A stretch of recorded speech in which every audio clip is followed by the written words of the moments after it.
இது கரூர்ல உங்களுக்கு மனிதாபிமானம் இருக்கா? நீங்க டேய் மனிதாபிமானத்தின் மொத்த உருவம்டா நாங்க.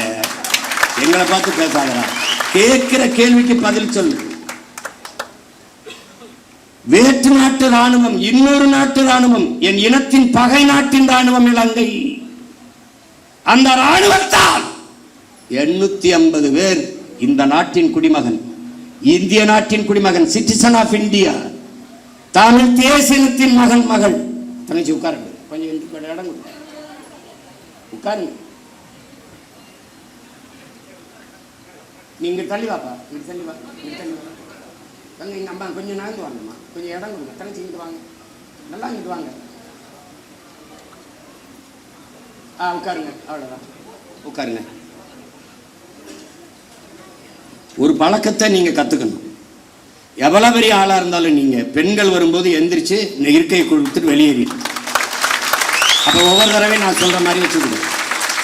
இந்த கட்சிக்குன்னு நிறைய தகுதிகள் இருக்கு. பசினாலும் 10 நாள் கிடப்பேன், 11 நாள் 100 நாள் நடப்பேன். இங்க இருக்கணும். தன்னை முன்னிறுத்திக்கிறவன் இந்த கட்சிக்கு சரி வர மாட்டான். தான் பிறந்த மண்ணையும் இனத்தையும் எவன் முன்னிறுத்துறானோ அவன் தான் இந்த கட்சிக்கு தளபதியா இருக்க முடியும். போட்டு ஒவ்வொரு தடவையும் அண்ணனை பாடம் நடத்த வைக்க கூடாது. புதுசா நீங்க வந்திருக்கிறீ தெரிஞ்சுக்கணும்.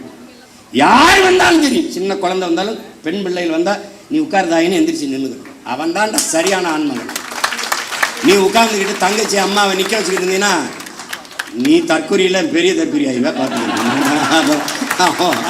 பச்சை மட்டையை வேற ஆளுக்கு எடுக்க மாட்டேன், உனக்கு எடுத்து விட்டுருவேன். பார்த்துக்க. இப்போ 850 பேர் சுட்டுக் கொல்லப்பட்டிருக்கான். அவன் வாழ்வாதாரத்திற்காகத்தான் கடலுக்குள்ள மீன் பிடிக்க சென்றான். அவன் படகு பறிக்கப்பட்டிருக்கு, சிறைபிடிக்கப்பட்டிருக்கா, சித்தவதை செய்யப்பட்டிருக்கா, கொலை செய்யப்பட்டிருக்கா. இந்த செத்து பிணமா வந்தவன் வீட்டிற்கு எவ்வளவு பணம் உதவித்தொகையாக, ஊக்கத்தொகையாக, வாழ்வாதாரத்திற்கு கொடுக்கப்பட்டது? யாராவது ஒருத்தஞ்சு, எந்த அரசாக இருந்தாலும் யாராவது ஒருத்தஞ்சு கொடுக்கப்பட்டிருக்கா? இல்லை. அவன் குடும்பத்துக்கு வேற்று நாட்டு ராணுவத்தால் சுட்டுக் கொல்லப்பட்ட தன் நாட்டு குடிகளில் எவனுக்காவது ஒருத்தனுக்கு அரசு வேலை அவன் குடும்பத்தில் கொடுக்கப்பட்டிருக்கா? இல்லை. அப்பா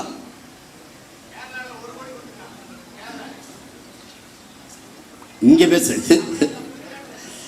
ஏதாவது கொடுக்கப்பட்டிருக்கா? இல்லை. பெரும் வெள்ளத்தில் இதே தலைநகரில் பல குடும்பங்கள் செத்து மிதந்திருக்கு, பல பேர் உயிரற்று உடல் மிதந்து போயிருக்கு. அந்த குடும்பங்கள்லாம் இவ்வளவு ஒரு பேரிழப்பை சந்திரிச்சுக்காங்கன்னு அரசு பண்ணி கொடுக்கப்பட்டிருக்கா? இல்லை. எப்படிப்பட்ட ஆட்சி நகர்வு, எவ்வளவு கேவலமான ஆட்சி நகர்! இந்த மண்ணை மக்களை பேரன்பு கொண்டு காதலிக்கிற எவனும் இந்த செயலை எதிர்ப்பான்டா. சீமான் அவன் தம்பி தங்கச்சிலடா, எவனும் நாட்டை நேசிக்கிற எவனும் எதிர்ப்பான். கள்ளச்சாராயம் குடிச்சு செத்தவனுக்கு எதுக்குடா 10 லட்சம் கொடுத்தீங்க? எது கொடுத்தீங்க? காய்ச்சுவது குற்றம், குடிப்பது குற்றம்.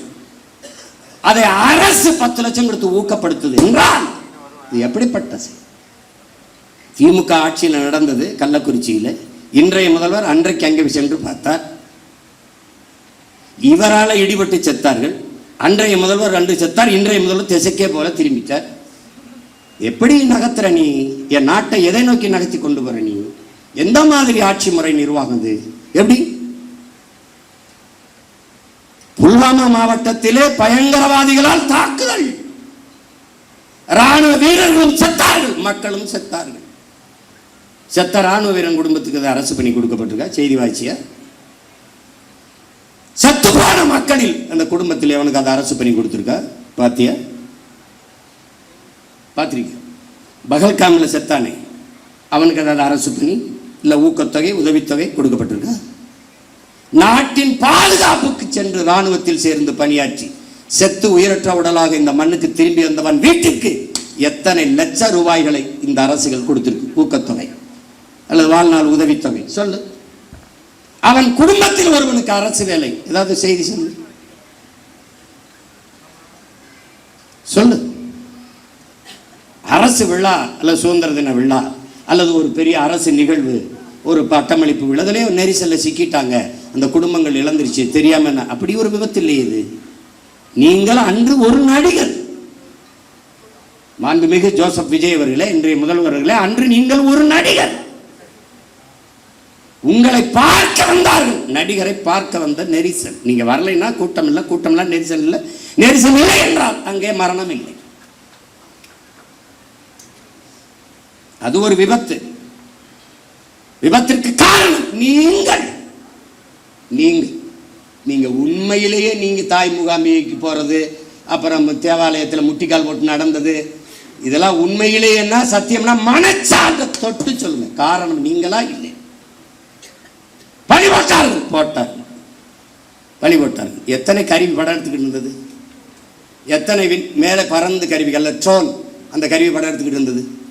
எல்லாரும் கீழே நின்னாங்க. மேலே நின்று பேசின ஆள் யாரு? நீங்க. டாப்பாங்கல் வீடுல மேலே இருந்து கழுகு பார்வையில் மக்களை பார்த்து கொண்டிருந்தால் யாரு? நீங்க. அப்ப எவன் அங்க ஒரு இடத்துல 10 பேர் புகுந்தா அந்த இடத்துல சலசலப்பு ஏற்படுமே, அப்ப நீங்க ஏன் நிறுத்தல பேச்ச? அங்க என்னன்னு பாருங்க. நீ ஏன் சொல்லல? பாதி பேசிக்கு முங்குது காதுக்குள்ள வந்து இன்றைய பொதுப்பணித்துறை அமைச்சர் மாண்புமிகு ஆதவ அர்ஜுனா அவர்கள் உங்கள் காதுக்குள்ள வந்து சொன்னாரு. என்ன சொன்னார்? ஒரு தடவை எங்களுக்கு சொல்லுங்க. 3 முறை இந்திய புலனாய்வுத்துறை உங்களை வர சொல்லி விசாரிச்சிச்சுல்ல? அதுகிட்ட கேட்க முடியாது என்ன கேள்வி கேட்டா என்ன பதில் சொன்னாருன்னு. நீங்க சொல்லுங்க. என்ன கேள்வியை முன்வைத்தார்கள்? நீங்கள் சொன்ன பதில் என்ன? எங்களுக்கு சொல்லுங்க. பணி போட்டார்கள். ஆமாம் போட்டார்கள். இப்ப அதிகாரம் யார்கிட்ட இருக்கு? உங்ககிட்ட. காவல்துறை யார்கிட்ட இருக்கு? உங்ககிட்ட. சிபிசிடி சிறப்பு விசாரணை பிரிவு உங்ககிட்ட. உளவுத்துறை யார்கிட்ட? உங்ககிட்ட. போடுங்க ஒரு விசாரணை குழுவை, கண்டுபிடிங்க. இதான் நடந்தது. சொல்லுங்க. அதை விட்ட நீங்க 20 லட்சம் ரூபா கொடுத்தீங்க. இன்னும் கூட 20 லட்சம் கொடுங்க. வேணாம்னு சொன்னா எங்களை அப்புறம் பேசுங்க. நீங்க தான் உச்சத்தை விட்டு 200 கோடி விட்டு, அப்ப அவ்வளவு காசு வச்சிருக்க நீங்க இன்னொரு 20 கோடி 10 கோடி எடுத்து எல்லாருக்கும் ஆளுக்கு 1 கோடியை கொடுங்க. நாங்க கேட்கல, கொடுங்க.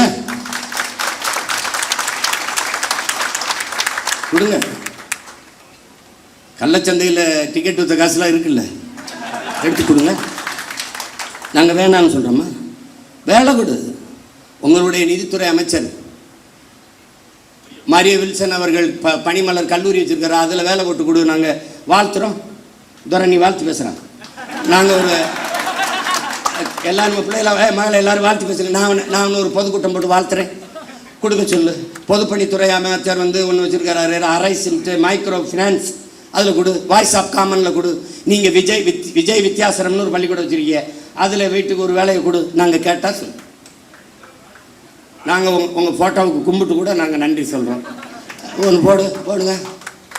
அரசு என்றால் என்ன? முதல்ல அரசு என்றால் என்ன? எதுக்காக அவர்களுக்கு அரசு வேலை கொடுக்குறீங்க? முதலமைச்சர் ஆகிட்டே கொடுக்குறீங்க. முதலமைச்சர் ஆகலை, ஒரு வேளை முதலமைச்சர் ஆகலை, என்ன பண்ணியிருப்பீங்க? அரசு வேலை கொடுத்துருப்பீங்களா? நீங்கள் சாட்சிகளை கலைக்கிறீர்கள். குற்றத்தில் நேரடியாக சம்பந்தப்பட்ட பாதிக்கப்பட்டவர்களை நீங்கள் விலை கொடுத்து வாங்குகிறீர்கள். நாளைக்கு என்ன விசாரணை நடக்கும்? நான் ஆட்சிக்கு வந்துட்டேன், விசாரிக்கும் போது இவனுக்கு பூரா நீ காசை கொடுத்து வேலை கொடுத்து நான் என்ன பண்ணுவேன்? அவர் மாதிரி உண்டா சாமி, அவரை அப்படி சாமி. ஒரு நேர்மையாளனா நீங்க நடந்துக்கணும். நேர்மையாளனா கூடு, வேலை கொடு. நீதிபதியே சொல்றாங்க பாருங்க, மாண்புமிக்க நீதி என்ன சொல்லுதுன்னா, அவர்களுக்கு ஒரு சுய தொழிலை கொடுங்க. ஒரு கடை வச்சு கொடுங்க, 10 ஆடு மாடை வாங்கி கொடுங்க, ஒரு தையல் கடையை வச்சு கொடுங்க. அவர்களுக்கு என்ன தொழில் வருமோ அதுக்கு நீங்க தனிப்பட்ட முறையில் உங்க கட்சி நிதியிலையோ இதுலயோ நீங்க கொடுங்க. உங்களை சுற்றி தான் பெரிய செல்வந்தர்களாக இருக்காங்களா, அவங்களை கை காட்டிவிடுங்க. விஷ்ணு ரெட்டி, இன்னும் பல ரெட்டி இருக்காங்க. யாருப்பா? சுஜித் ரெட்டியா? இதெல்லாம் சுஜய் ரெட்டி. அவங்கெல்லாம் தமிழ்நாட்டுக்கு சேவை செய்ய ரொம்ப வெங்கடாசலத்திட்ட வேண்டி வந்தவங்க. தெரியுமா தெரியாதா?